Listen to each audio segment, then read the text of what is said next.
เพิ่นสิเจาะน้ำบาดาลให้ผู้สร้างแล้วก็ซื้อไม้ โครงหลังคา โครงหลังคาให้ผู้สร้างเนาะแล้วก็หลังกะซีตามมาอีกเนาะเพิ่นสิเฮ็ดให้เพิ่นว่าเนาะวันที่15เพิ่นสิโอนเงินมาให้แต่ว่าต้องรอเบิ่งรอชมนํกันอีกเทื่อนึงเนาะพี่น้องเนาะเพิ่นสิพากมาทางบ่นิวนี่แหละวันที่15แม่เพิ่นว่าเนาะเอาทางบ่นิวก็ขอบคุณขอบใจทางแม่หลายๆเด้อเนาะที่สงสารเมตตาทางผู้สร้าง โดย บ่นิวก็ยินดีเนาะสิเป็นสะพานบุญให้บ่นิวก็ขอบคุณขอบใจทางแม่หลายๆเด้อเนาะที่ไว้วางใจทางบ่นิวให้มาถามมาไทยพี่น้องเอ้ยวันนี้ก็กำลังสิถามเมื่อกี้นี่แต่ว่าทางแม่เพิ่นก็โทรมาทางบ่ยาวก่อนเนาะ ก็บ่เป็นหยังเนาะพี่น้องเนาะก็แม่เพิ่นก็ทักหาไอ้ยาวคือกันเนาะเอาเนาะพี่น้องเอ้ยนี่แหละคือว่าผู้สร้างได้รับข่าวดีแล้ว โอ้ยสาธุเด้อบอกเนี่ยเด้อเป็นกลับบุญสู้ขอให้อยู่ดีมีแฮง โดย จ้า สิ มาเรียกงาน ฮอดพังถึงพันแล้วเพราะว่าทั้งแม่เพิ่นเห็นทั้งเมียผู้สร้างนี่ โดย หามน้ำหามในก็ใกล้เติบพี่น้องเอ้ยเนาะ ใกล้ คือพี่น้องฮู้กันนั่นแหละ เป็นรักไปเลย โดยสั่นแหละมาเฮ็ดเวียกคืนนี้ก็บ้าพี่น้องเอ้ยข่าวดีเด้เนาะ เจ้าน อนมื้อแรงนี่ก็โอ้ยผ่านเห็นเมียแล้วบัดนี้เนาะเออ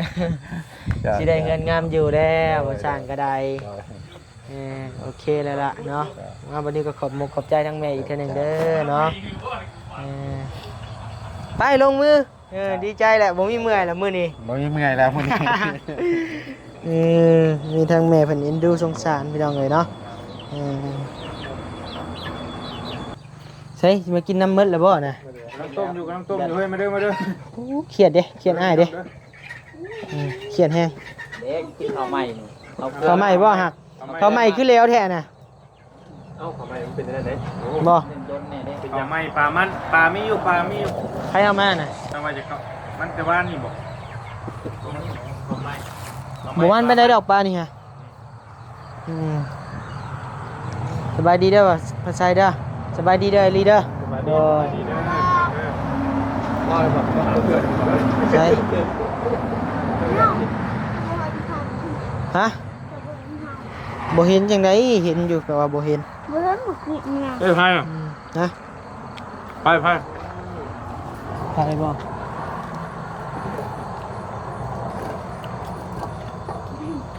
ยังไม่ใส่ตานะ พิเศษ พี่สิใช่ไก่จะกินแล้ว ขอไข่ กินแล้ว ต้ม ผมกินก็ได้ ต้มเพื่อมาทางไหมถามมาร่วมยังไง แก้บางลูกเขาจะพูดว่ามันสุกบ่ จักนาทีล่ะ จัก สุกอยู่ตามกำเบิ่งนี่ แน่นอน โอเคอยู่ สุกบ่ โอ้กำมือกระจักเนาะ ธรรมดา มันสิเป็นแบบบะยาวกินนั่นแหละนี่แม่นอลีเห็นบ่ พากันมาเลยให้ พูดแล้ว ฮะ พูดแล้ว เขาบอกดีก็มอย พลานไอ้ จะบรีไรไร จักใช่เนาะพูดแลอยู่ จะบรีไรจะบ ไป รี ไงพลานไปไง น้องรุ่น ทางอ้ายเพิ่นหาอัน เห็นอยู่ให้ถามให้ถามแน่จนเราจะบุมีเงาว่ากัน เนาะ เจ้าข้าจะดูจะว่ากันนะ เนาะบัตรมาเตียงขึ้นนี่แหละ อยากกินเซตดิ บ่ให้ผ้ากับบ่ให้ผ้านะ แล้วไอ้ของเราบอกใจบ่บ่ บุมีเงาว่าแล้วข่อยบุมีถามนะถามนะมูก็ว่าแบบกำปั้นทุบดินนะคำต่อคำนะยอมเลยแบบ ซื้อบ้านประตูบางคนได้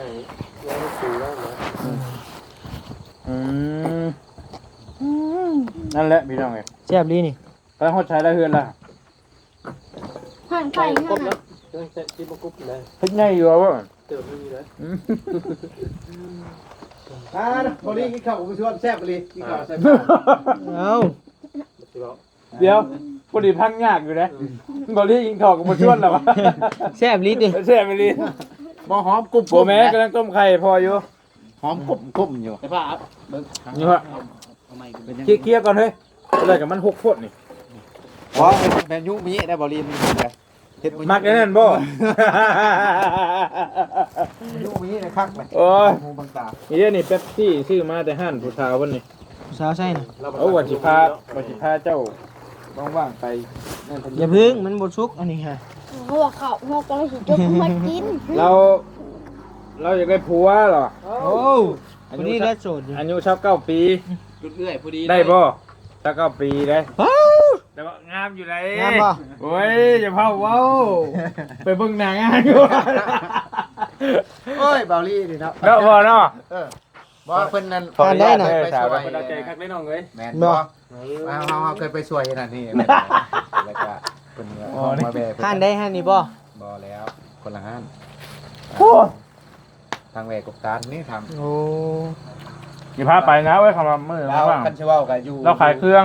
ขายเครื่องแต่ว่า ชื่อเครื่องเท่าไหร่แล้ว โอ้ โอเคดิได้ไหม โอ้ ลูกกำพร้าเนาะผ้าพ่อเนาะ ยังบ่เคยมีผัวบ่ ยังบ่เคยผ่านมือชาย อืมผ่านซ้ายก็บ่แค่นะ ร้อยบ่เนาะ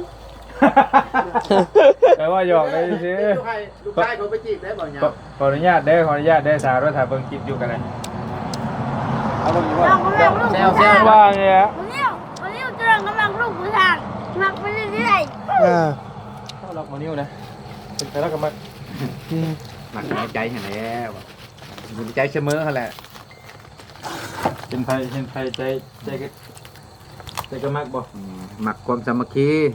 อ่า หนึ่งมากกับว่าเรื่องความหมักความ ว่าหยอกซื่อ แน่น ๆอ่ะจริงจังก็ โหดความหมักเอาเรีย เรา บ่อยู่ ได้ลูกเคยแล้วมันเสียใจแล้วพอทางกันเนาะ อืม เอาหมายเป็นลูกเคยอยู่ ว่าไปนี่พี่ ไม่พอเอาแล้วบ่ไปนี่งั้นไหมขออนุญาตเลยกินแบบลูกทุ่งเลยนะพี่น้องเอ้ย แม่น กินแบบง่ายๆที่ได้เลยแบบกินแบบชกกระปกกันเท่าไหร่ก็ได้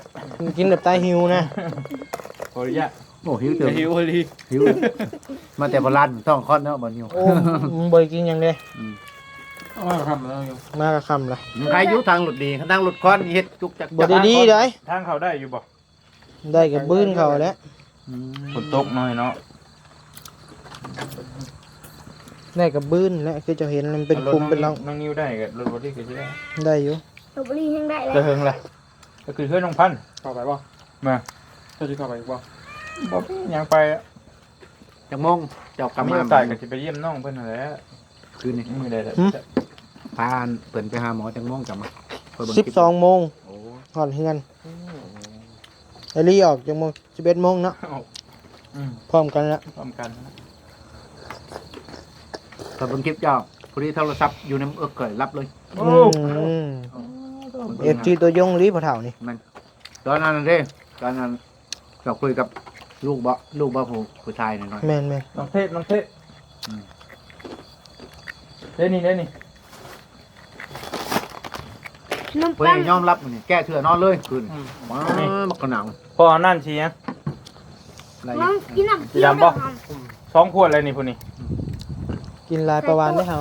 ตูดแบบนั้น น้ำมันผู้ชายเอาให้ได้ โอ้ นี่ คักแล้วตัดเบิ้ง บ่ น้ำชา ใช่ดีบ่ เนี่ย อยากกินแต่ถึงได้น่ะผู้ชาย รู้เปล่า ผู้ชายบ่มาเนาะ ได้ เนาะ บอก ก็หยอก แต่เจ้าอยู่ ก็หยอก บ่เล่าแม่เล่าบ่ได้เห็นหยังเบิ่งในเพชรบ่เตียงแล้วบ่ข่อยก็เบิ่งเห็นเบาลี่ข่อยก็บ่ปากเนาะ เราเบิ่งบอลลี่แต่เราบอกว่าเบิ่งบอลเตียง บ่เตียงเราเบิ่งตลอดลูกเล่าเลยว่าโอ้ยมึงเพชรเบาลี่บ่เตียงบ่เดี๋ยวว่าข่อยสิโทรมาว่าข่อยสินั่นพอดีเจ้าเข้าไว้พอดีปัก เราบอกว่าเป็นFC คอย แต่ว่าแบบ เบิ่งบ่เตียง บ่ค่อยก็ไปให้ใช้เฟซอ้ายใช้ YouTube อ้ายเลยคนไหนก็คือจะเป็น FC แบบไหนแล้ว เบิ่งไปซื่อเบิ่งไปซื่อ อย่ามัน เนาะ เนาะ มันกระแทกทำเป็นอินเดียมันกระแทกเนี่ย เหนียวเขาอีหลีเข้าใหม่ มาโดนบ่บ่บ่ ใช่ต้มมี เห็นบ่ไว้ ต้มมีบ่ พอทางหันสอบหนึงเอาไว้กระปุกได้พอทางพอจะเปลี่ยนเอา2สอบเลยเขาข่อยต่อเขาเจ้าสอบหนึงเปลี่ยนบ่เปลี่ยนเขาข่อยสิอยากได้กระปุก มันงามแม่นบ่ มันงามแนวนี้ ของน้ำมันตัวเหนียวพวก เจ้าบริบอกอีก1 ท่อน วางประตูท่านได้ซื้อมาหรอปะ ไปต้มน้ำแม่ไข่ในกินนิดนะบ้ามีนะ นั่นดิ จริงว่า นั่งนะ เพื่อก็เฮ้ยอีกเลย ข่อยเห็นเมานิ้วว่ากับไปใส่หามฉลดมีวงกบบานประตูข่อยว่าเอ้าก็ซื้อหลายแท้บาทคือไปใส่ไซส์ว่าวงกบว่ะ เออ เป็นหามวงกบดำบอลลี่ว่าโอ้เพิ่นเอาขึ้นพลานเลยว่ะ จะไปชื่อมาพี่ดิ ว่าจะติดไว้เถอะวะข่อยถามข่อยเบิ่งเลยคลิปเพิ่น ชื่อกับชื่อมาแล้วบานน้อยก็6ใบบานใหญ่ก็2ใบกันนั่นก่อน บานใหญ่ปกเป็ดที่บ่ แท็กมึงตัวจริงแล้ว พอแล้วแท็กไหม คุณ2 เมตร80คุณ2 เมตร บาน2 เมตร ผมกว้าง80ผมยาว2เมตรบาดใหญ่ นั่นแหละ แต่บานน้อยนั่นจะไปซื้ออุทุมพรให้ได้หั่นนั่นแหละติดอุทุมพรนั่นแล้วจักกี่ดอกบอก บ่บางคำว่าจะชังซีก็ได้บางอย่าง ถ้าก็จะ โอ้ยเฮ็ดคักแล้วเราใส่ก็ โทษโทษโทษ มันบ่ได้ถึงหยัง น้อยนะ บ่ถือบ่ บ่นะ อันนึงบ่ 50คือ100นี่แล้วมึงแทกมึงเพาะแทก ทำตะเกาที่เขาซื้อเลยนะว่า แม่นก็ทำนั่นแหละคอยเบิ่ง50คือ100แล้ว อันเพิ่นเอาไปบริเอาไปเชิญ เพราะมันมีเม็ด จักแหละ เพราะมันมีเม็ดซาวกับมีเม็ดหนึ่งเด้ แม่นไหม รถรุ่นให้พิเศษอ่า แล้ว หันได้น่ะ ใกล้อุทุมพรนี่ โอ้หันเอื้อยน่ะบ่ มานี่มานี่กินบอกขนมมันกินเลยสลบเลยได้ โหล่ะ เนี่ย บ่ยาวคือบ่สลบล่ะ บอกได้แล้วมันมากิน กินแล้ว น้ เบิด3ถุงแล้ว ำเลย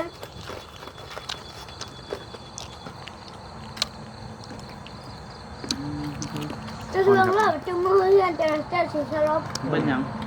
เอ้า ไม่ผิด เนาะพี่น้องเนาะบัดนี้บานิวก็กินข้าวกินน้ำก่อนเนาะอยู่ดีมีแห้งเด้อเนาะ ด้วย จบคลิปเพียงเท่านี้เด้อพี่น้องเด้อเนาะอยู่ดีมีแห้งก็เจ็บบ่ได้ความไข้บ่มีบ๊ายบาย สบายดี ลำๆรวยๆพี่น้องเอ้ย น้ำให้มันจะว่าน้ำเต็มเลยกินไหม